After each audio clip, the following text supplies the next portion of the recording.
Safari hii mtoto lazima awe mwekundu, la sivyo kutakuwa na matokeo makubwa. Tafadhali, hilo si jambo lililo ndani ya uwezo wangu. Hiki hapa chakula chako. Ninaondoka kwa miezi 3.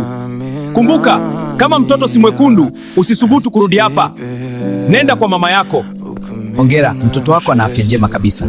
Mungu wangu, nitafanya nini sasa? Baba yako hatojua ukweli. Hii ndio njia pekee ya kutulinda. Bado upo hapa? Ina maana kuna habari njema. Yuko wapi mtoto wangu?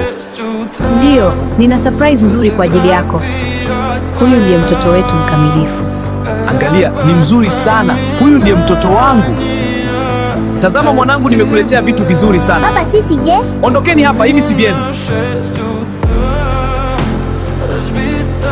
Leo baba atakuogesha.